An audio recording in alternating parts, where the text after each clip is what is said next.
Well, there's quite a lot of planets in here. Get a good resource board from here too, hopefully. The ores will let us. I am X. Yep. This could get a little bit annoying if I have to talk to too many of them. Oh, I missed the planet there. Let's go back. The magnetic world has class 7 tectonics, although it does have an exotic mineral. So an exotic mineral is worth one trip to try and down to class 7 tectonics to try and get.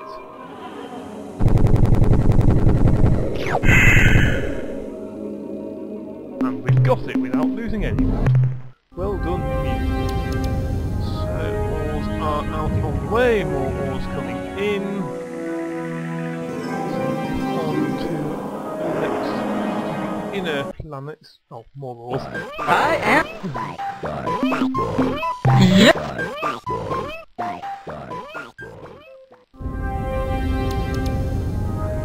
So, move on.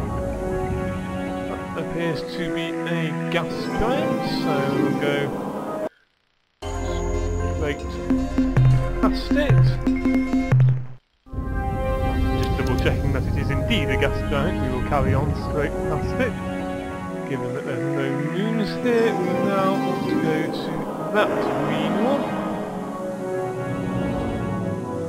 It's one ore ship.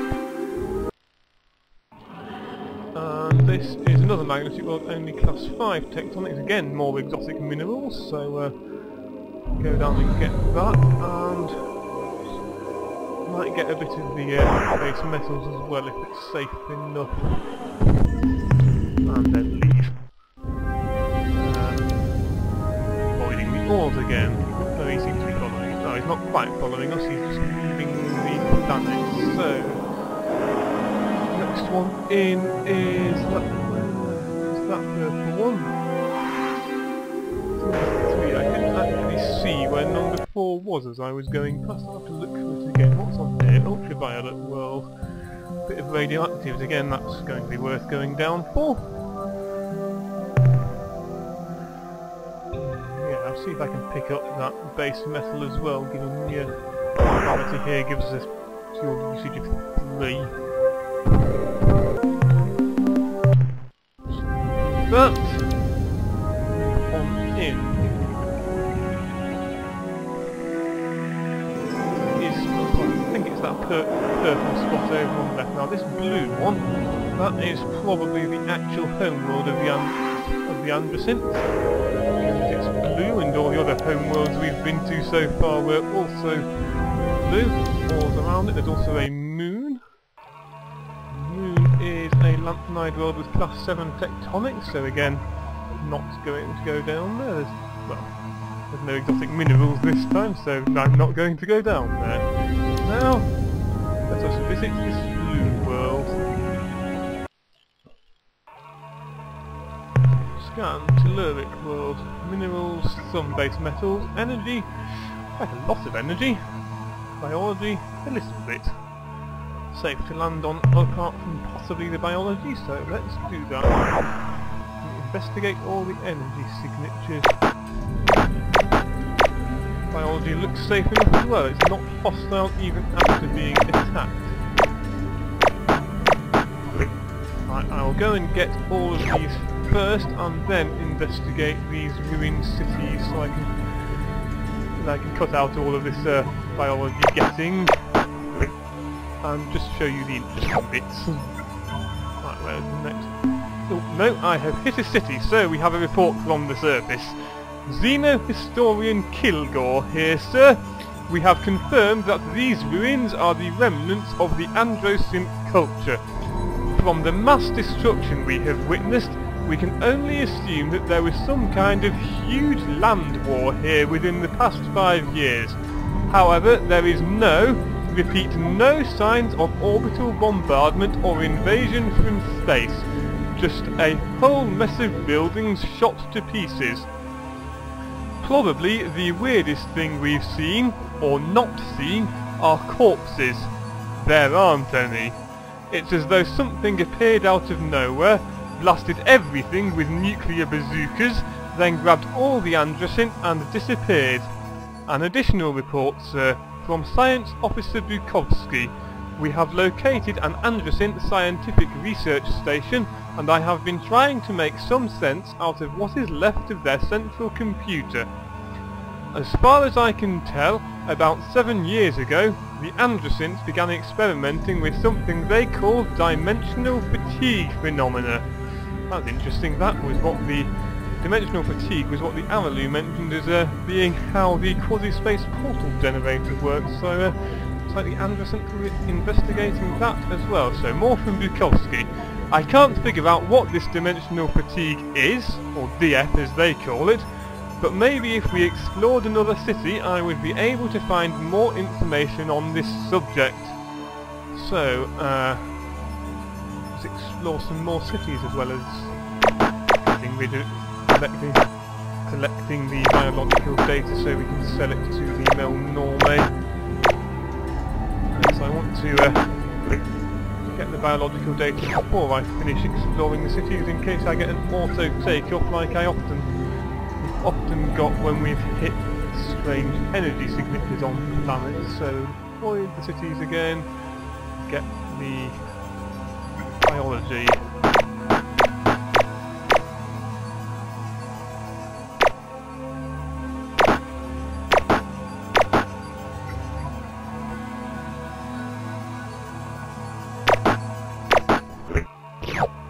That one got appear to be 2 more. First one is over that way.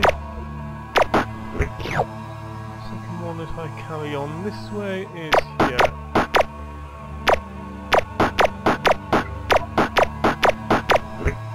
Right, that is all the biology got, so let's carry on exploring the cities. Another report from surface. Bukovsky again, sir. We have found another research institute. Well, the ruins of one anyway. The computer here is in better shape, allowing me to learn a bit more about the Androsynth investigation into DF, dimensional fatigue. It would appear that their studies actually began over 10 years ago, after one of their blazer vessels discovered some precursor artifacts in Alpha La Land. As far as their scientists here could tell, the devices generated DF waves, which would allow the users to see into other dimensions, realms of existence which share a position within our universe, but have a different, what should I call it? Reality phase? Anyway, the Androsynth had hoped that the dimensional fatigue technology contained in the devices would permit them to create new, faster forms of hyperdrive and hyperwave. Instead, when they began their experiments, they made contact with some kind of a life form on the other side, a creature from an alien dimension. The record is fragmentary here. I see requests to the central computer for information, data on reality aberrations, the mosquito mange, and ghosts, poltergeists and other malevolent supernatural creatures. The requests grow more urgent, almost frantic, and then the record ends. So, things on the other side. This is something Alalu mentioned as well, that there are things on the other side that cannot see us unless we go looking for them.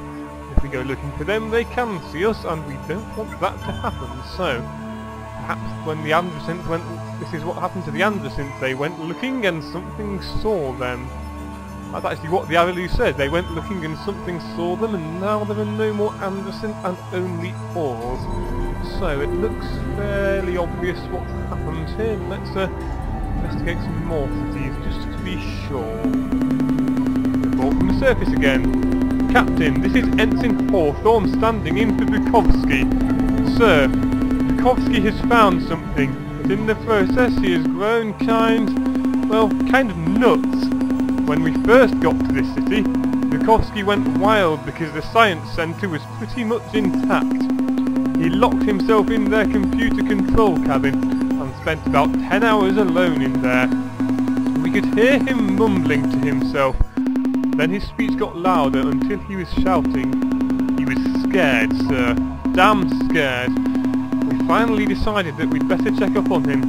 But Bukowski wouldn't let us into the room. He said that no one could ever know what he had learnt, that just knowing was enough to alert them. He kept talking about them. Crazy stuff, sir. About how they could see him now, and they were moving towards him.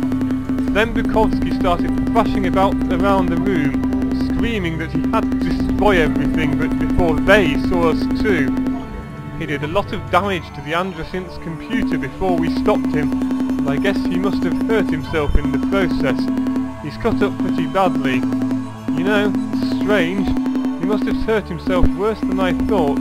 Now, when I look at him, it seems like he has even more cuts than just a few minutes ago. And boy, is he screaming. Based on the damage Bukowski wreaked on the central computer, I don't believe that we'll be able to find anything more down here. I think we've learnt all that we can from exploring these ruins. Frankly, with all of Bukowski's ranting, I'm just getting a bit nervous myself. Call us back to the ship soon, please. Okay, I think that was a little bit scary, so I'm going to get you back out of there. That's, again, very similar to what the Avalus said. Things out there that we don't want to know about. So, let's leave Androsynth world now and be very careful around my new allies. Right, what else is here in the Age of Vulpeculi? Planet there, and it's almost flew past. More ores to avoid, because again they're not going to have any new things to say. I am... Yeah!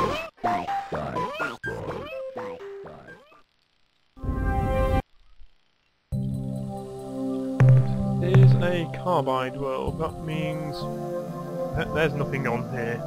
Oh, there is some biology on here. Have a little look at it. Okay, that's a little bit dangerous than I thought it was going to be, so I will leave there now.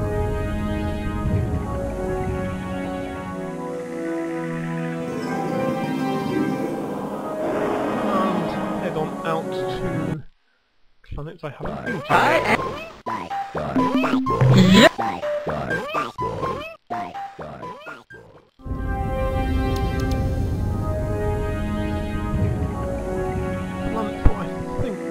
That is not planet. That must be planet, for there's nothing else in the orbit circle. Yeah, it must be. All ship just disappeared into there, it's clearly a planet. So, here it is. What does it have on it? Very little. Very little indeed. So, let's see. Are there any... is that everything there is here? Have we been to all the planets? No, we haven't. There's a yellow one over there that I haven't been to yet. Let's go and visit it.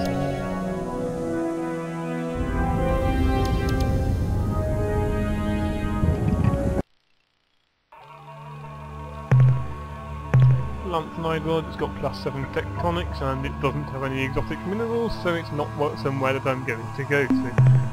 Right, I want to go to Startup and I want to stay around here for a little bit because I don't know if you remember, but right near the start when we were talking to the Starbase captain, he told us that the Chenjesu believe that an ancient race, which from what we've learnt later on is probably one of the races from the sentient milieu, an ancient race used to live somewhere in the vicinity of Vulpeculi.